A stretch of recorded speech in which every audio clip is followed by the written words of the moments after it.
Well, I tried, it didn't work. But just for the recording, my name is Morten Elvang, so welcome to the Agile Strategy Meetup group. And Markus, a real pleasure to have you here today. So we have been connecting on the topic on and off, and I'm really looking forward to hear where you will take us. And let's do it the normal way, that we have like around 30 minutes for you, and then we open it up for questions and debate. And of course, anything else you want us to know about yourself before, let us know. So please. Yeah, let's keep the introduction short. So I'm happy to see a couple of people. Tom, I met you somewhere on a conference a couple of years ago. I'm old enough to have also been around the block already. Peter, I see on LinkedIn a lot. We comment a couple of stuff on each other.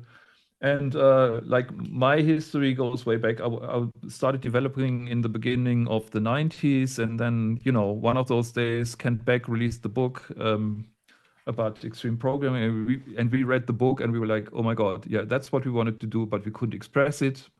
How cool is it to read that book? And at the time we've been part of an innovation, which was all the search engine stuff. And we developed the first search engine in Germany before Google was out there, and it was the biggest site in Germany for a while. And we were just a couple of fools at the university building that company somehow. And all of a sudden we had 200 employees and we didn't know what we were doing. And after a couple of years, I left it because I thought I'm just not good enough. All of this was just by chance and random stuff and success. I go into consulting, learn how real people would do it. And then I learned a couple of things, but not how real people would do it. And then I moved and eBay called me. I was working for eBay. There we did a huge agile transformation, which was very popular in Germany. And a lot of stuff was written about this. And that was also at eBay where I did this work on portfolio Kanban at the time, which then ended up being flight levels now and all that stuff. Anyways, I was always on the brink between product and development and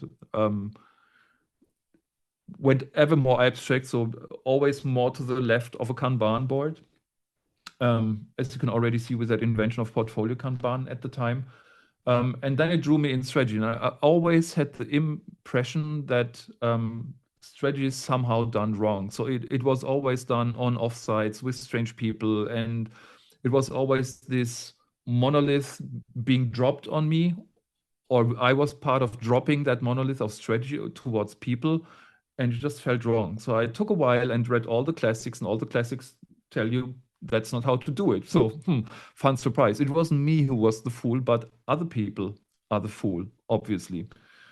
And what I want to tell today is I developed a very personal system that works for me and a couple of people I work with and a couple of companies I work with and a couple of people who try to learn it from me, in which I'm not doing strategy that much, but help companies build their strategy muscle. That's kind of the angle I'm coming from. So in the beginning, I do it for them. I try to get them to get rid of me as fast as I can. I do it in a way that I mostly have 60 to 90-minute conversations with these companies.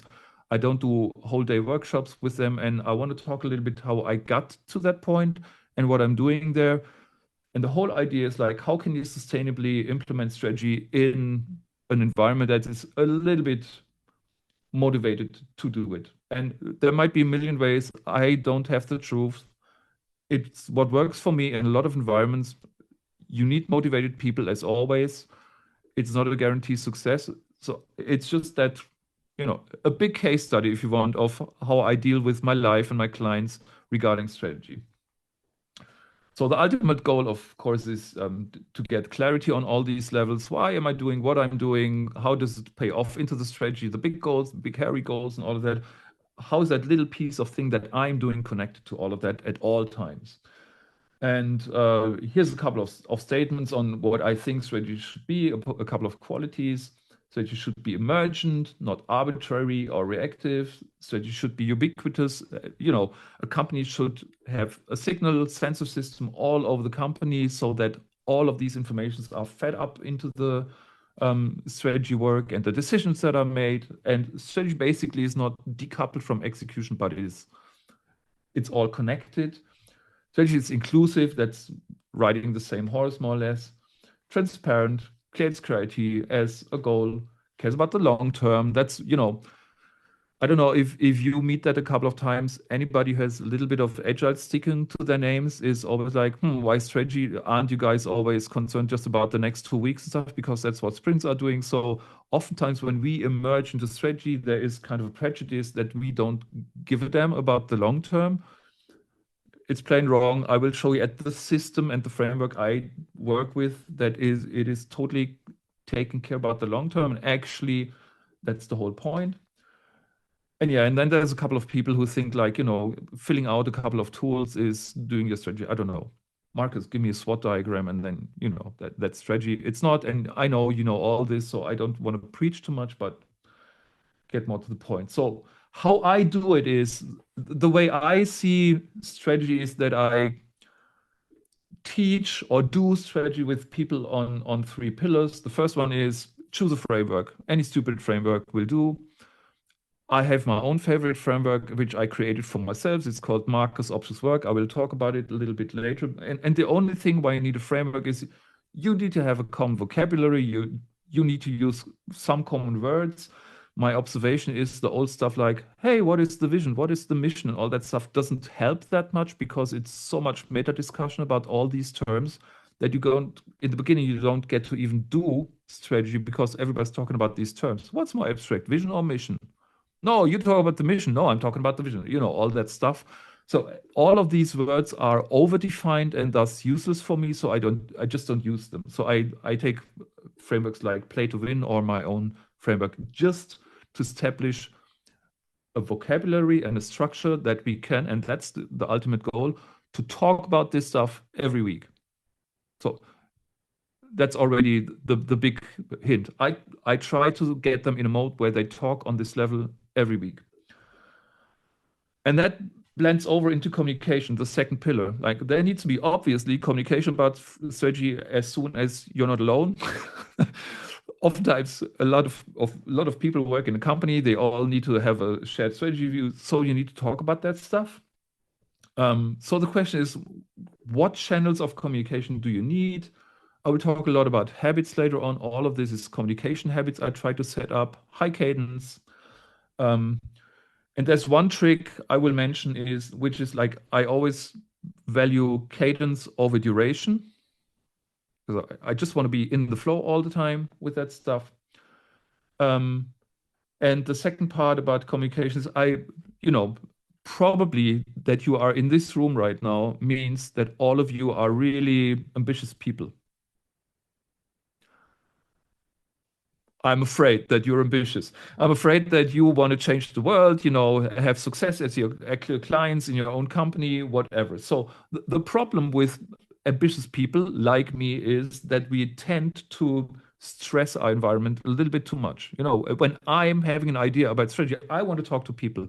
Jan knows me, for example. He knows that I want to change the world. So imagine me going to my kids and like, here's what we're going to do. Like they are 14, 18 years old. Have fun. Like the only thing I'm getting is resistance when I want to go ahead. So what I try to do with communication is always stay under a certain threshold that doesn't get me kicked out of that environment. So people can just accept the amount of time and depth I want from them. And that's a main guiding principle. And that is a little bit counterintuitive for people like me, because normally I would go in there, smash things and change things and know where to go and all that stuff. And like my realization for me in my life is, oh my God, it doesn't work. I try to stay below that threshold. And that's terribly hard psychologically because, I'm impatient. I want to see results, all that stuff. And we're nice people, but we want to see results. Anyway, that's what I try to do. Third pillar then is creativity. Why creativity? Well, if you are, as a company, working on strategic options, things you want to do, potentially, if you think about stuff hard enough, and I had this a couple of times in my life, is you have a board, a wall with all the stuff you could do, and then you go to the CEO and say like, okay, here's a little thought experiment. What about I give you all of the things on the board, all the ideas you have as a company, I give it to you as a present, you have it tomorrow. How will you be doing? And then they take a sharp look at the wall and say like, I get the point. Like tomorrow will just be like today. And that's kind of a cool signal for all the options that you're having are not that great. So how are great options born? How do we create cool options? And that's like, how do we do about creativity? What do we do with external signals, market signals, and all that stuff to push them into new options? Tom, did you raise the hand to ask a question, or was it just okay? Because anybody who wants a question, just unmute you, scream into the microphone, and just disrupt me. I'm fine. Cool. So that's what we're gonna do. Go through all these 3 pillars in work. A little bit of cinema here. 1, a strategy framework. Here's how I came up with my own framework, and the story is like, it's super simple. It's not brain work. Like, don't get confused. I give it a lot of room, but I don't think it's Einstein work at all. It's just the super simple, super dumbest framework, and it is intentionally simple and dumb just to get people into the habit of working with strategy and not provide any barriers. So we want to provide coherence and clarity, so we need some kind of long-term goals. We need ways to reach them. We need to know what we can do. That means we need to know who we are. That means we need to talk about identity. So the highest, most abstract level I talk about in strategy is called identity. And then I read a stupid or really smart book from systems thinking. And of course, like, they talk about markers all the time because that makes the difference. Like, markers demark the differences. Strategy is all about either being cheaper or differentiate, as we know since the, 60s, since Porter. So this is more focused on differentiation. How am I different from you? That's the highest level. Why do we exist? Why do we want to be different? In which ways do we want to be different? Like, all of that abstract stuff is happening on that upper level. Then also we need to decide on what of all the things we could do can we work on? And these are the things I call options, not projects, not products, not whatever. All of that stuff is in one bucket for me, and it's all called options. Which is a nice thing, because now we can go a little bit into option theory and say stuff like, if we have a direction and we always follow options which are low downside, high upside, you actually can queue up a couple of cool options and always seem winning in hindsight. And it always looks a bit like you had this 5-year plan, which makes a lot of sense, but you never had the plan. You just committed on a direction and always picked the best options at the time. It doesn't make sense if you don't have a long-term direction. If you didn't commit a direction, then options are just random. But once you decided upon a direction, you can pick just those options which go into that direction and pick the best ones and start them as experiments. And it doesn't look random anymore because they are all going in the same direction. Anyways, this is too short to go into depth with the options, but that's kind of the playing field we're having here. And then work is the stuff that I'm normally called, and that is actually the trigger why I built this framework, because I don't know about your life, but my life is that normally people call me into the company and say, like, something with the work level is not working.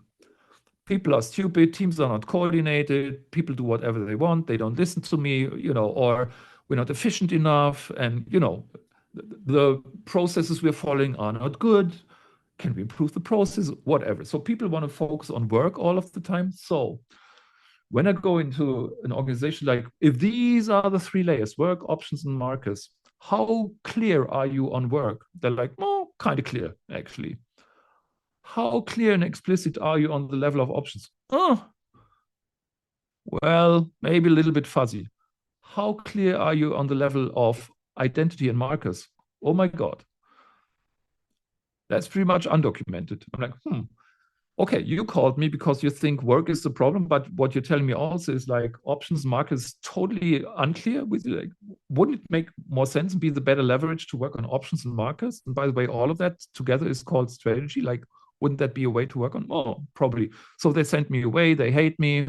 A couple of weeks, they called back and say, like, actually, it makes a lot of sense. Like, we bitch around work all the time and complain about it, but actually the problem is on a different level. And I guess that's a lot of the stuff that you experience as well in life. So that's why I made the stuff.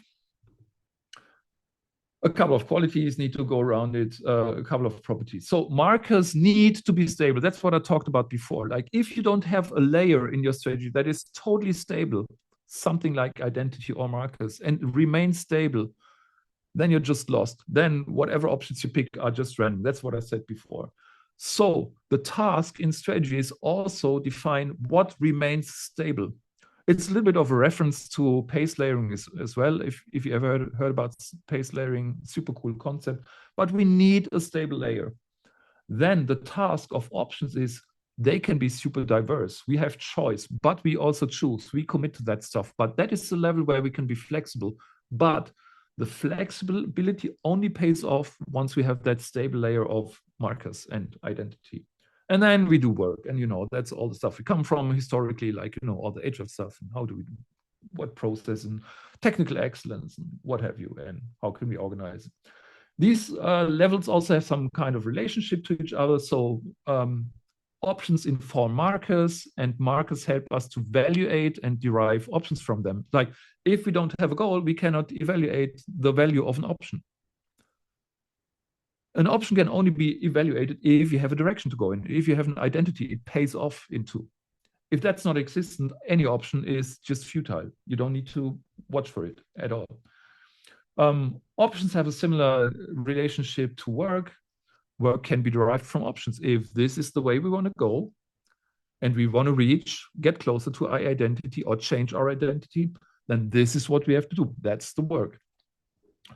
And in the other way, work hopefully informs and realizes options inform in a way like, if a capability is missing, if we can't do this, the provider is shitty, the partner we're working on can't provide the data we need to realize that work and finally that option, then hopefully somebody in the company gets that signal, because now a strategic option is in vain and we can't follow it anymore. And hopefully somebody can decide upon that if it really makes no sense anymore. So all of that stuff is connected somehow. And that also points a little bit already in the direction of communication. These are defined interfaces we need to set up communication interfaces for later on. Human example, which should a little bit signify what these levels are. Like if I'm an individual, I am a person. I used to be a runner when I was much younger, and then the kids came along and I changed my identity. I didn't run anymore because it was just too disappointing. I didn't have the time. I was good in running. If you can't train enough, the decline is so immediate, like it makes no sense anymore to call yourself a runner. Now the kids are out of the home already. I can start running again. So identity shift from runner to non-runner to runner again. If I want to get started running again, what should I do? Well, one option would be train more often, get better. Like that's also how you start. You just start running, please. And you don't think about it too much. And you better start running tomorrow, not on the next 1st of January. Just start running. And then if you want to be more specialized later on, you can think about what type of running should I do? And then the better you get, it should be intervals, long runs, a lot of easy runs and stuff, like you get more diverse and all that stuff. And that's what you define actually in the work that you're doing and in the trainings that you're doing. But the whole point is you train more, longer, harder, whatever. All of that is the option. And life as a runner is not much more complicated than that. So it's a super easy, simple, stupid example. The point I want to make is you don't change your identity that often. That's why it's called identity. Take Apple, like they changed from Apple computers to Apple Inc. Because, computers was not the thing anymore. Although, counterintuitively, everything they build is a computer somehow. But it doesn't matter anymore. That's why they changed their identity to just Apple. So take care of this slowest layer of markers. Now, I'll promise you a second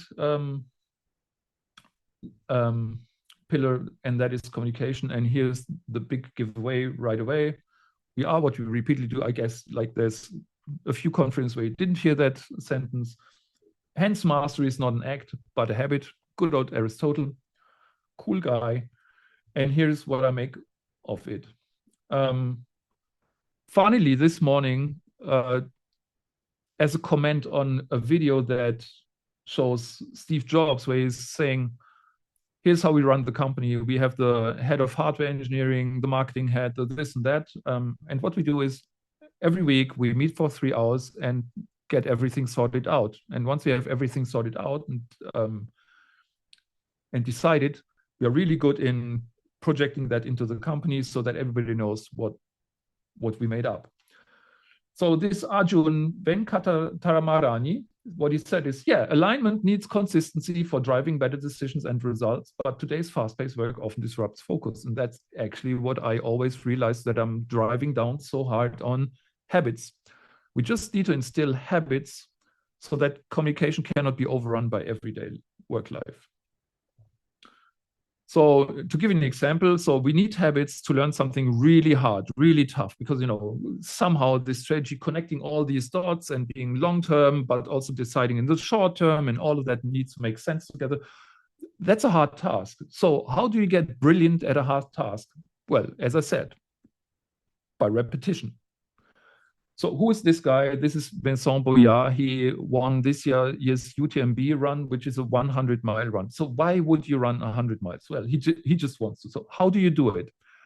Would you start off by trying the weekly long run, which might be 40 kilometers? Probably not. Probably, as I said before, you just start by just running, taking a run around the block. That's all. And then you do it twice a week. Then you do it 3 times a week, 4 times a week. And then you can extend the duration, and then later on the flexibility and all that stuff. So this is David Roach, similar guy. He won the Leadville 100-mile race this year in a spectacular fashion because he announced it in March last year. He said, I'm going to win this stupid race. And I'm not just going to win it, I'm going to win it in a course record. And what you have to know is the course record was 19 years old. It was set up by Matt Carpenter, the sportsman of this world, who had the highest VO2 max value ever measured, which is 94. I don't know who of you does sports, but a normal human being has around 45, 50. If you're really good in sports, 60. Olympians between 70, 75, 80. He had 94, which means, like, what is the highest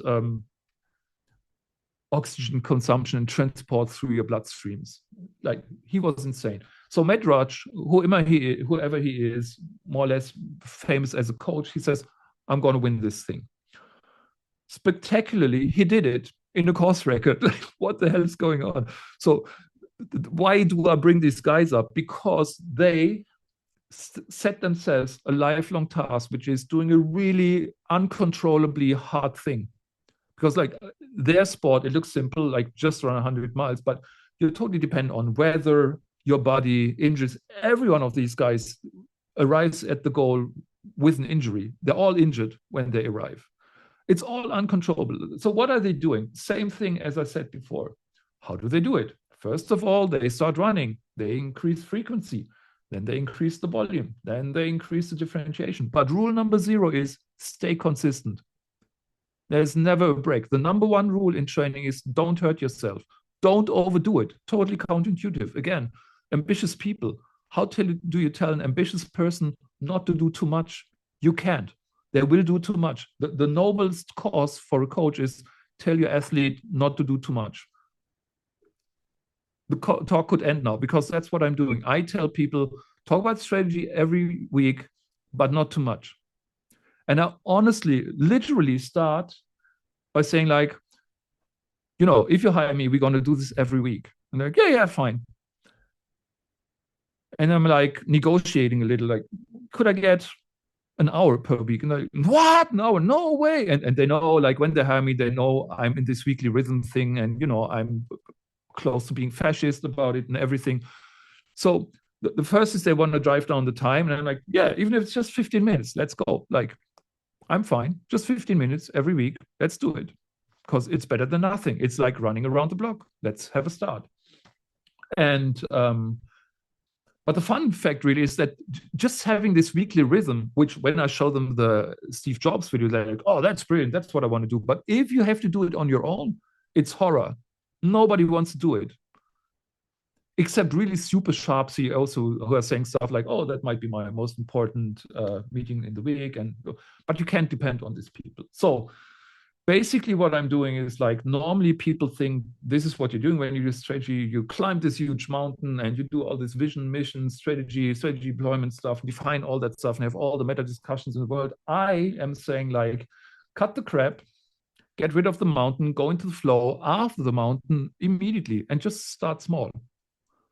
Why not? Like, what's the problem? You just go into flow. You just discuss about that stuff, and over time, over the weeks, over the months, you raise social capital, you raise alignment. You're kind of working on a code where people just over months get used to talking on that abstract level by sitting in front of a framework like I just described, and having it visualized. And the communication that I'm doing is like, basically I define these things as kind of pro silos, which are semi-permeable, like, there's stuff going in and out, but the marker guys can work on the markers. I know it sounds crazy. The option guys can work on the options. Sometimes in smaller companies, it's the same people. Like, that might be middle management and C-level. Who cares? And what you need to do is have all of them in a room every week, 15 minutes. In the beginning, they might, bang on their heads a little and have a little bit of some fight, but over time, social norms will lead to them behaving, at least when I'm facilitating and stuff like that. So there's light coupling always, which I already showed before. I don't want to go too deep into this. Just to show you some super stupid example habits that I'm establishing, and about all of them normally. If you are a PM, please, in your plannings with your teams, break down the strategy. This is who we are as a company. This is the option we're working on right now. The last 4 sprints, we've been working on this.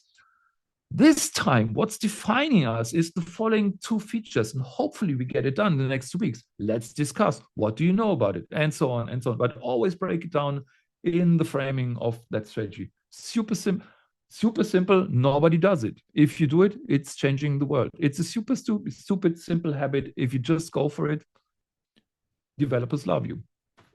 Middle management. Like when we started with portfolio management in Kanban, it was, we had Scrum of Scrums and all that stuff, but really a focused meeting that is just on alignment between teams and just on decisions that have to be made and making all of that explicit did exist in the world I was knowing. And that's why I think that whole portfolio Kanban thing had such a success over time. Install a weekly portfolio meeting across all teams to align. Like potentially the best things you're doing for your clients can only work across teams, not in a single team. With all the vertical integration your best teams might have, they will probably, in a big enough company, be dependent on each other. Coordinated like crazy each week, not each month, not every quarter, each week. Please do it. C-level, same thing. As I said, sit in front of that strategy visualization. Whatever you hear at the coffee cooker, what's not working, on your options, on your markers, where people are like, what are these lunatics talking about? Like, get it more clear, get it more crystal clarity into it. Once you make decisions, send them down. Take care of the markers being as constant as possible, because otherwise everything is just ad hoc. Cinema again. That's the playing to win framework. I don't care which framework you use any framework which has clarified vocabulary. Really physically have C-level sit in front of a canvas like this so that you can pinpoint things and point them towards stuff that you heard, that they hear. This is already also doing some assumptions mapping on the right side, because then we can derive some strategic work based on assumptions into real company work. Anyways, but communication and creativity is a Pandora's box. So I just want to say, like in Play to Win, for example, the less documented process is all about the Roger Martin's background in design work and creativity. So he comes up with a process where you regularly can, again, evaluate all the outside market signals. By the classic design question, come into opening up a lot of possibilities, how he calls it. He's not calling it options and choices yet. Opening up like crazy, filtering down by assumptions mapping, saying like, oh, what would have to be true for these possibilities to make sense in our world? Then raising the bar by saying like, yeah, but to really be successful, this and that should also hold true. So choosing less and less. And in a social process of building trust by going through that cycle again and again, build a social loop that comes from whistling in the dark or like, oh, what could we do next, to actually being really confident by mostly qualitative discussions, not that much quantitativeness. Because again, what I'm saying is like in strategy, what you need to find is define a direction so that then in that direction, again, you can go into that option picking process. But the hard stuff is like with little information about the future, picking a direction that might suit you. And that's this process. Commit in the end. So how I roll, as I said, I do this, like one part of my life is I do this repeatedly every week, potentially up to 90 minutes with a couple of companies. And really the fun is like seeing how much clarity they get over the months in that, if they commit. And the other part is I'm offering a social learning course where, because I don't want to work in that many companies, I prefer much having people I teach those tricks so that they self-implement it in their companies. And I do that by a 12 weeks blended learning, social learning program where each Monday I give content. In the middle of the week, we have group calls. There's also assignments, exercise, and feedback. These are the two angles I'm working on with exactly that framework in the background. And that's actually currently really all that I'm doing. So I'm skipping every other work and specialize really in implementing this stuff in a couple of companies. Yeah, like that's where I'm offering it. And now, with all that being said, let's discuss. What's the time? Markus. Am I in time, Martin? I'm in time. Yeah. Yeah, in this meetup, we are always in time. Yeah, that's cool. Well, two questions just quickly before we let everyone loose. And I forgot to emphasize those in the beginning. So one is that what are the things that you see changing to the field of strategy? Well, I mean, is there something special going on at the moment? Yeah, I mean, like what's obvious, like before this, I've been doing mostly exclusively product consultancy. So I'm having a thing that I'm looking for a new topic every 3 years because otherwise I'm just getting bored and burnt out. So before, like, I founded my company as a product consultancy and just doing all the stuff around getting to know what the client really needs, being into process like if the client is saying what is this, what is the actual need behind it, so that we don't just build solutions that the client comes up with, you know, the old Tom Ford saying with the faster horse. It's like how to avoid all that stuff. Talking about how to build up a product organization, what is product strategy, and that led me more into the strategy thing because everybody was suffering about strategy. Like, we don't have a strategy, it's too weak, it's fuzzy, it's whatever. And then I help more people to get clear on strategy. And that's, I think, what's happening also out there in the field. Agile consultants not having that many jobs, going also more upwards the stream. The first thing that happened a couple of years ago was that they also got to be product consultants because that market just came up. And now all the agile market is dying. So people are looking for the next thing and they're going for the pain, and the pain everywhere is strategy. The problem with that is being like, it's not a huge market. It's a super niche market. And it's just going back when I founded my company, like the idea I had in the beginning was there is not enough product training in the world. And people are not that knowledgeable of product. And I have all this experience with, you know, all the early stuff I did, all the stuff I did at eBay. So I'm cool enough to teach people product. The surprise was the product guys didn't want to have real product training ever. Like it was really hard to sell really good in-depth product training. What was easy, like what all my colleagues did was, you know, all the certified stuff, like get a certified product on. Like, that's sold like crazy. Like all my colleagues are, what's happening? Like they just announced the training and sold out, but my trainings, like, which I of course thought in all my vanity, like they're much deeper. Nobody wants these trainings. It was really a hard sell. And that is also happening in strategy. Everybody wants it. Nobody wants to go through the pain. And there's another vanity topic in that. I think like you also can't sell public management leadership trainings that well, because C-level guys don't want to be seen in trainings. They don't want to go through HR and say, like, can you book that management training for me? It's just a thing. It is happening, but not a lot. And it starts with product managers. Product managers don't want to be seen in public in a training because they know shit anyways. It's worse with strategy people. And when you talk about strategy, it's always bordering on these leadership positions which don't want to be taught anything. Which, by the way, is also a problem with flight levels, because like with all the stuff we did on portfolio Kanban and flight levels, it was totally accepted in the tech world. And because we reek and smell like tech, it never went beyond tech. Like also Klaus, like the originator, and you need to adore him for what he's doing for flight levels. He's having a hard time to go beyond tech. And I tried that in the beginning, and why I adopted all my strange abstract vocabulary and the play to win vocabulary is because you need to smell like these guys. Like they don't listen to a Kanban board. They don't exist a Kanban board in their room. They don't like the squares on the board. They are different thinkers. They come from totally different direction. And that, I think, is what's happening. Everybody wants to go into strategy, but few people are talking the language. And what I did, I was actually seeking experience in doing really stupid stuff, like looking for workshops where I could only facilitate McKinsey guys, like just to see how do they think, what is the vocabulary they're using, what do they talk about in the breaks in the workshop and all that stuff. Number one reason was I wanted to learn how to not do it.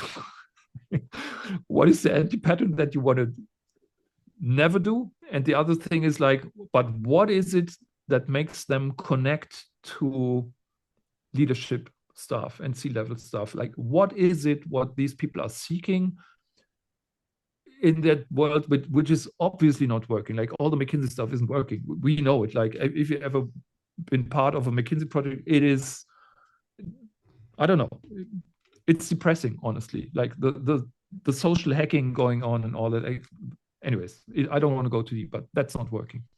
Thank you. I think we have to open it up a little bit for everybody else. So please, please, of course you can talk, but please also use the protocol of raising your Zoom hand, and then let's go in that order. But the first one's got to go first without raising anything. So please. Yeah, who's got a cool question?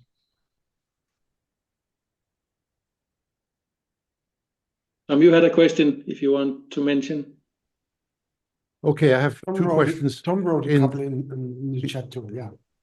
Yeah, I wrote them in the chat. I'm just shy, but you're forcing me to talk. So question number one, Markus, can you tell us any results, good and bad, from doing this? That's number one. And the second question, Hovenstad, who held a lecture here recently in his books, he says that strategy planning fails 90% to 98% of the time.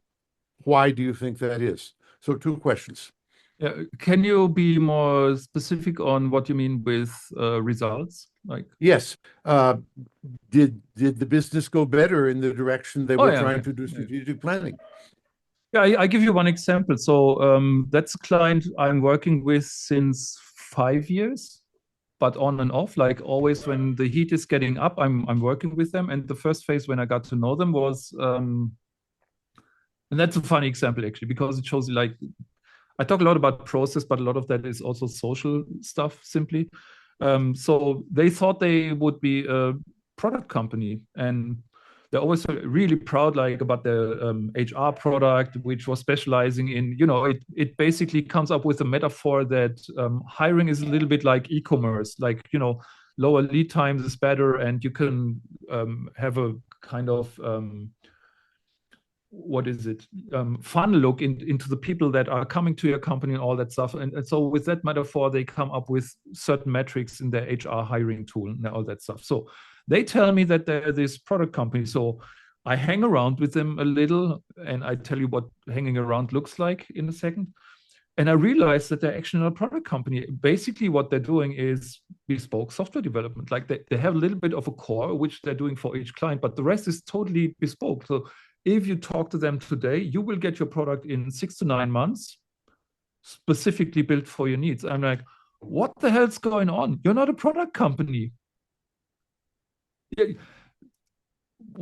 and they had investors like, what are you telling the investors? Well, the investors are disappointed because, like, you know, the metrics they're seeing is not metrics of product companies. They are seeing time material metrics. I mean, yeah, that's a fucking problem.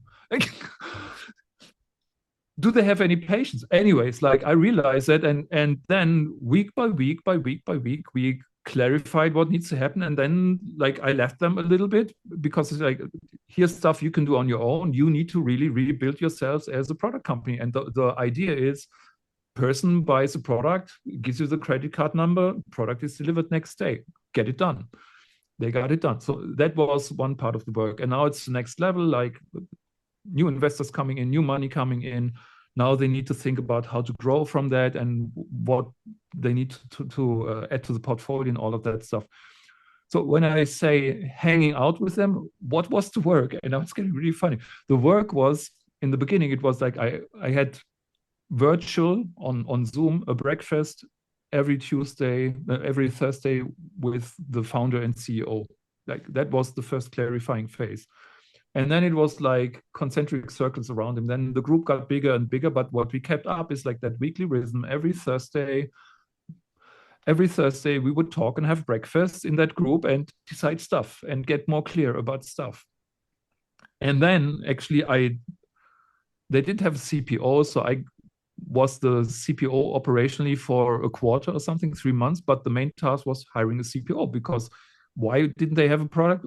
One of the reasons was there's not even a CPO, not a product person in charge of all of that stuff. So they just had a technical person that everything works, everybody's busy all the time, but the product idea was totally beyond them. So that is one example. And all the examples are similar to this, that is more or less continuous social interactions with these guys in these companies with these outcomes. And the outcomes are like a current company which I just acquired as a client, what is it, 3-4 months ago, is similar, but they want to do software development all of the time. They're a little bit motivated by the exam. I don't know if I can speak about it that frankly.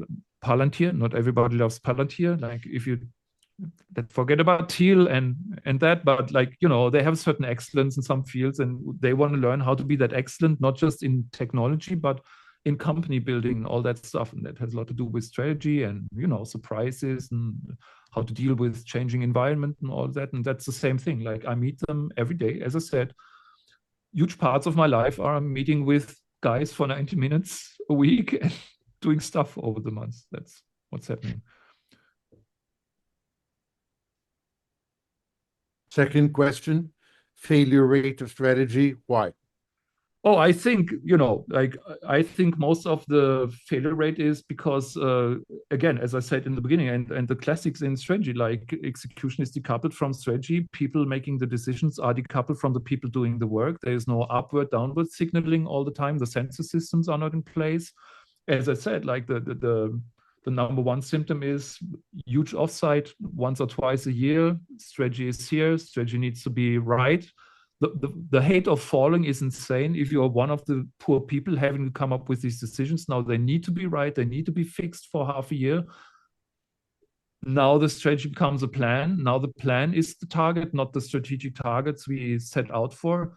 And now have fun being an employee in that company who says, like, there's something wrong with the plan and we can't fulfill it because, like, that is potentially career limiting, but there's no legit backwards channel from that. And every person going against the plan now, which became the goal, is potentially socially isolated and, you know, not in a good state in that company. And that's, I think, how strategy breaks down, because people think, you know, all the classics, goals would be a strategy, a plan would be a strategy, a SWOT diagram would be a strategy, all that, you know, all these shortcomings, and not understanding of all of that coupled with execution and all the stuff that the Japanese discovered with Hoshin Kanri, all the work and all the frustration and despair in dealing out with all the friction around that and having the heavy hard discussions until you come to clarity. All of that leads to disappointment and failure because it's frigging hard.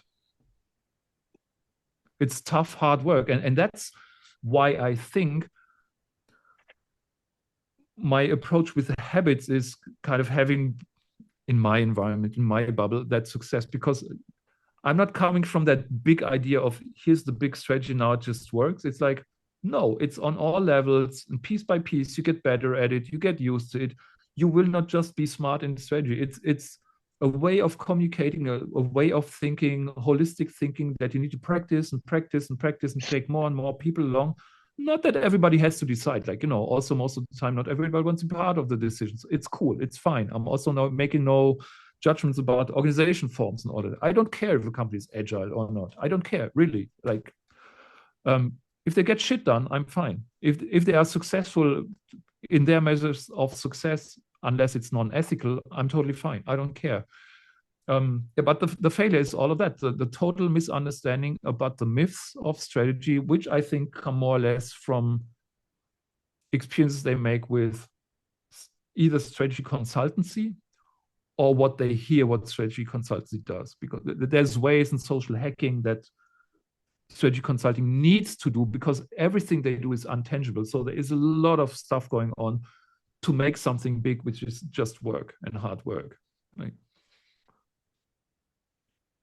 It's a little bit like in the design industry. Design also is like really intangible, and really cool designers are a species we can learn such a lot from. Insanely talented people.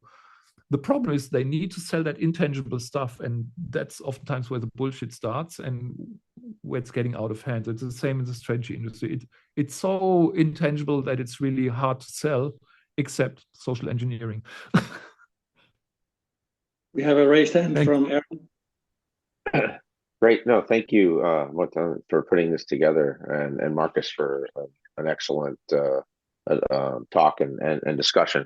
I work pretty exclusively, actually, in sort of B2B centric enterprise. I don't know, it's called E to E, right? Like enterprise level G5000, G10,000 firms. And I work in the sales enablement, sales customer enablement, quality, say improvement kind of space. And my question is, the linking of the strategy and product I see is almost a sort of an engineering priority in the organization to create alignment. I found that the bottom up of the customer and the sales it is almost disregarded, and there's almost a sense of like these are replaceable throwaway populations that you can sort of just joystick around, when in reality I find is that those customers and those relationships are the ones that are driving really the majority of the change, and that the product strategy is just not able to either see it or consume it.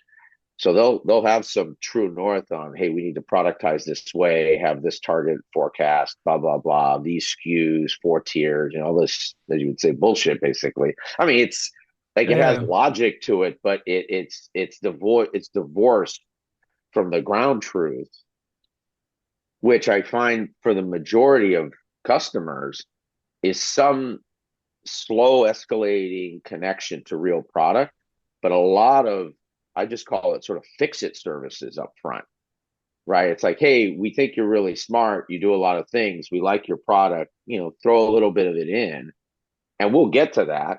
We don't know, but they're not dumb enough. They know that if they don't say, we want to buy some of your product, we just want to use you as T&M, that you're just going to walk away. So you have to the client will kind of connect the two together. And then that becomes part of this, let's say, if you're lucky, multi-year, if you're unlucky, 3, 6, 9 month engagement, where they're kind of giving you the runway to sell whatever you have in the product or other things. And I find the majority of the time that product strategy at the top is so divorced from that what they literally say is, well, they're not a pure product, but get rid of them, get rid of them, get rid of them. And they're really just, it's almost like killing the relationship base that actually is the ground truth.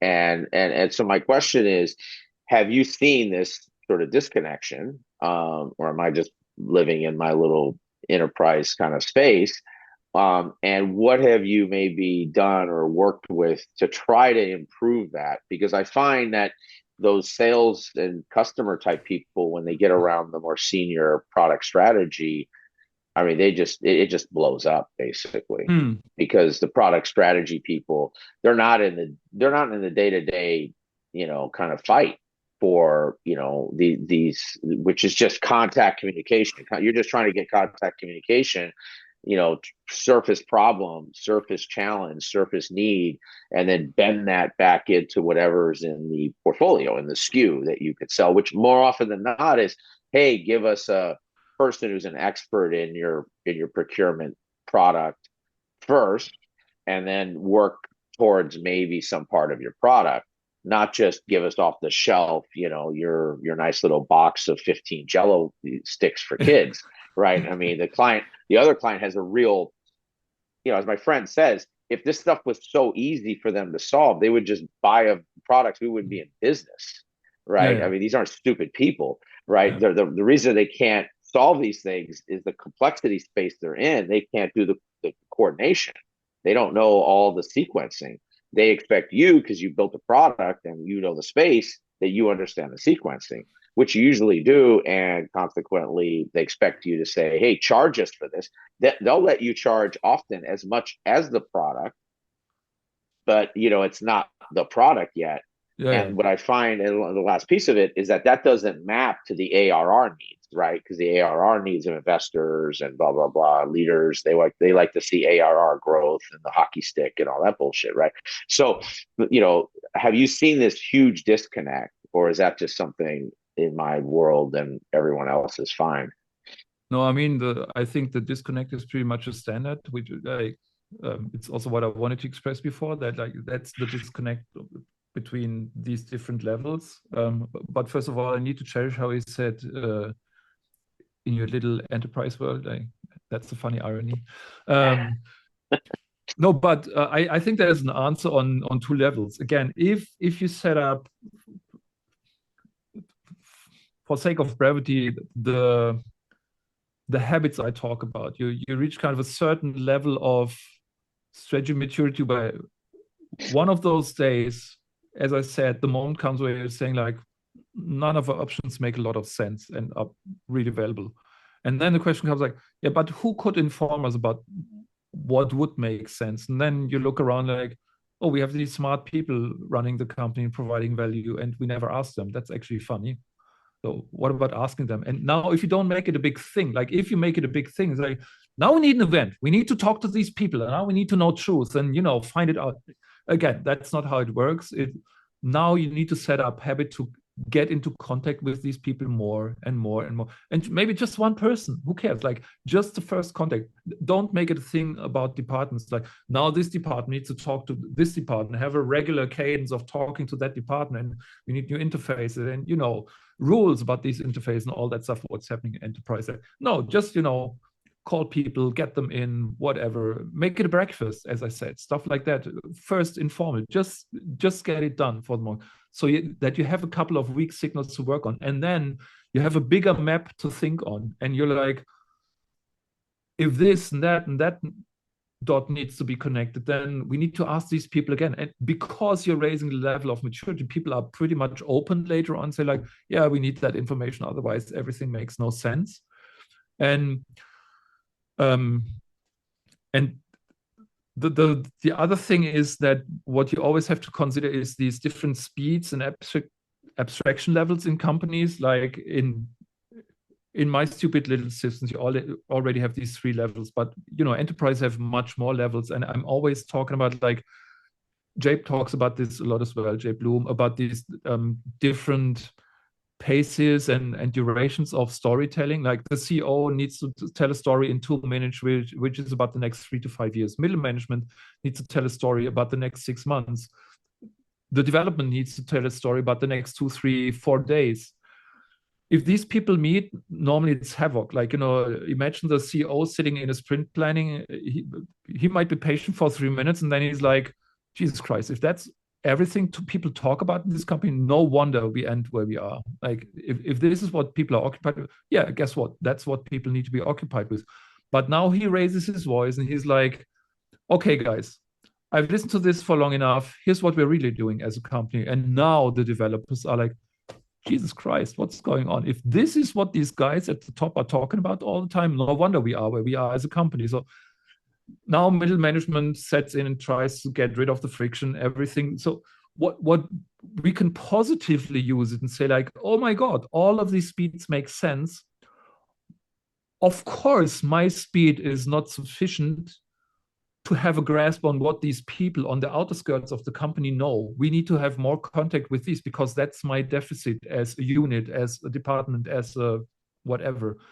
What about we talk to these fast guys, which are crazy lunatics, developers which wear no shoes, have dark hair, blue hair, whatever. What about we invite these? And again, don't make a thing of it. We just invite one of those and have a nice lunch. Fine. And then we learn more and more and more and more. Like that's how I normally approach. But what you talk about, super standard. Like, of course, it's what's going on everywhere. Yeah. Thank you. I raised my hand simply to make sure we land in time. I think, at least personally, I don't mind going over if somebody wants to stay a little bit later. Yeah, me neither.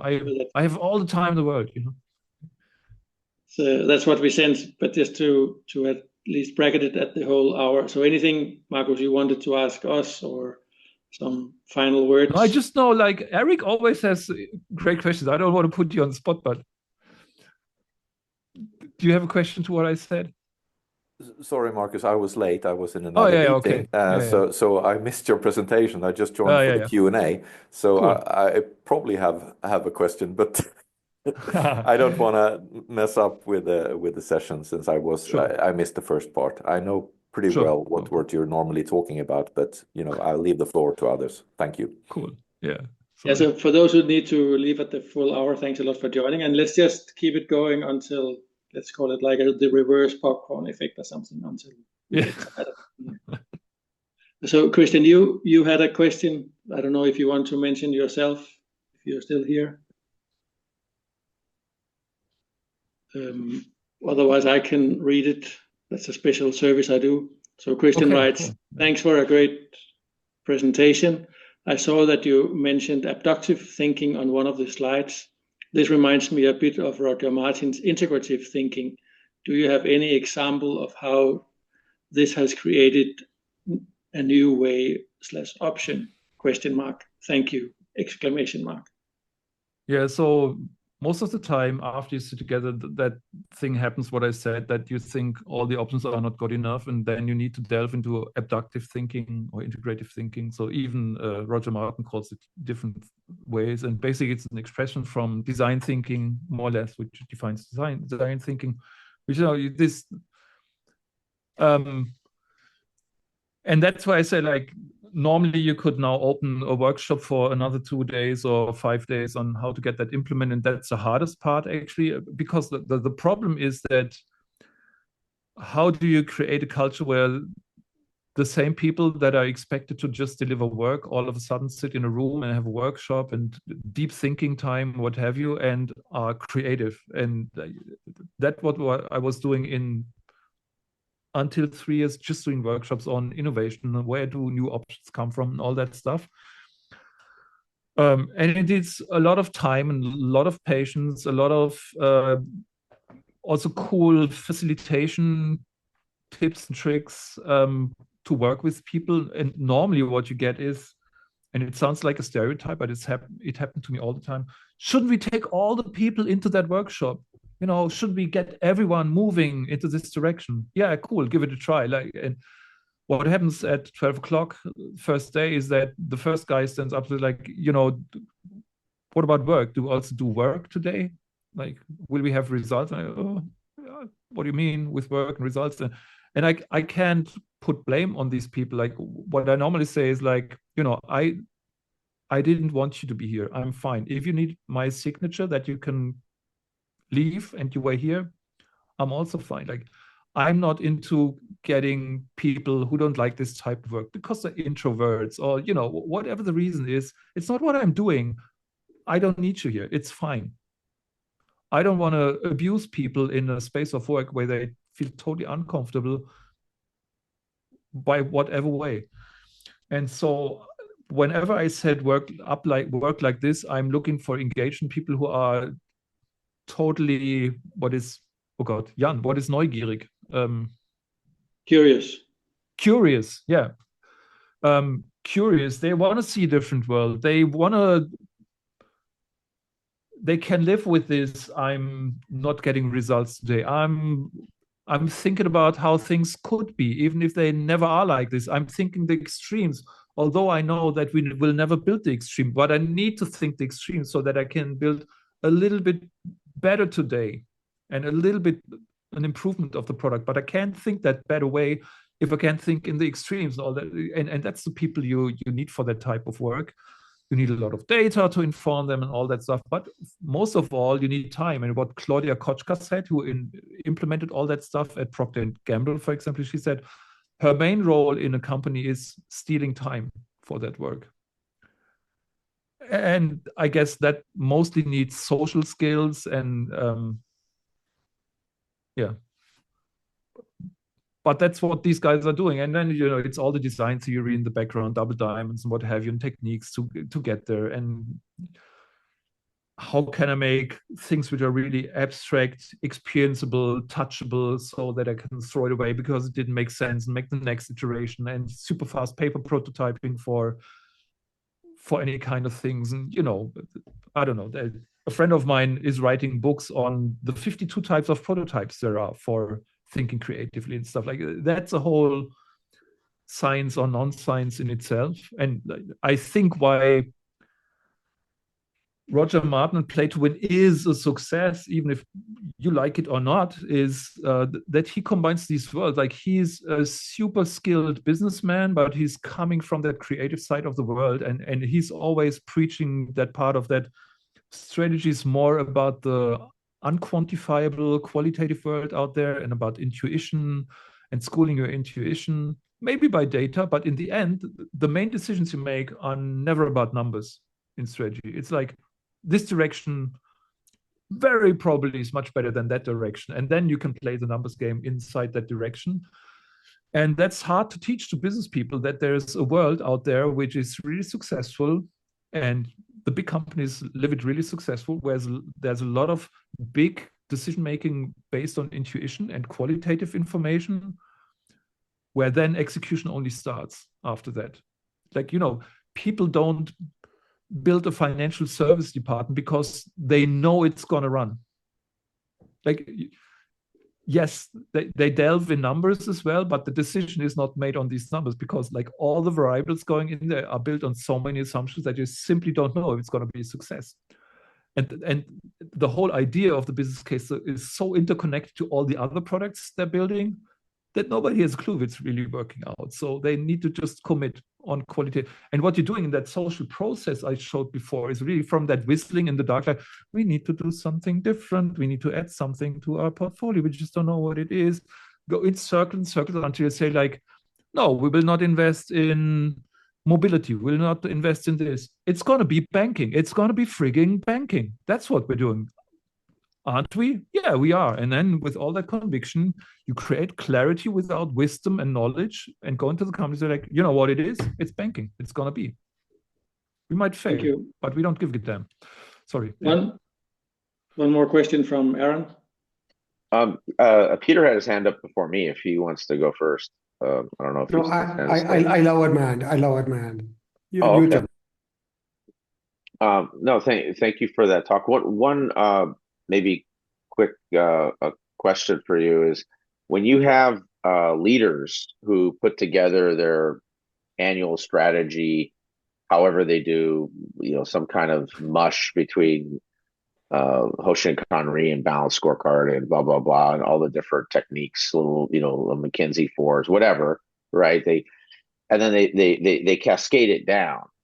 Now, oftentimes there's no market testing for anything it's really a wish list, right? It's almost like a kid.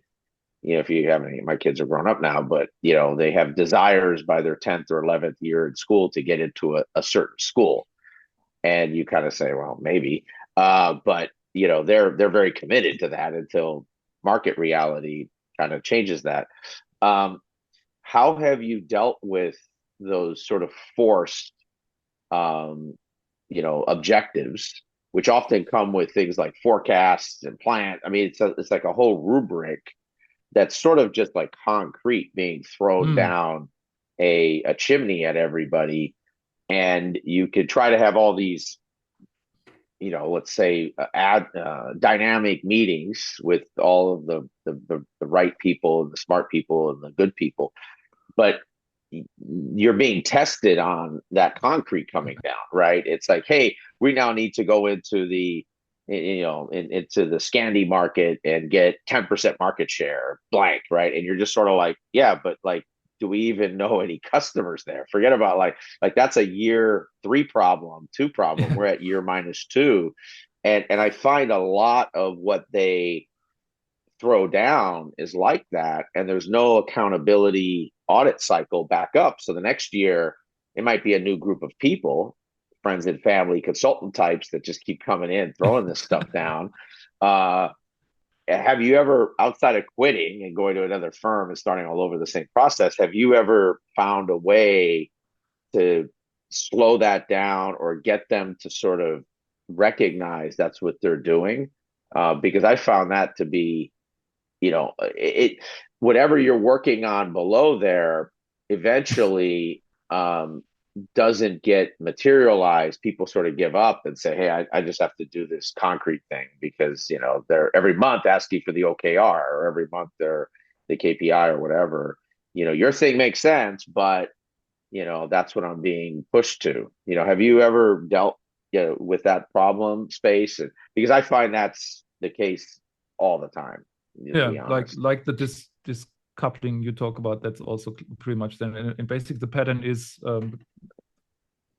that somebody thinks that goal setting is strategy, which is not. Like, goal setting is an outcome of strategy, but it's not strategy in itself, which is also, by the way, the problem with implementing OKRs with having strategy, because then why are the meetings hard? Because you don't have a strategy and you use the meetings to re-engineer the strategy that never existed and stuff like that.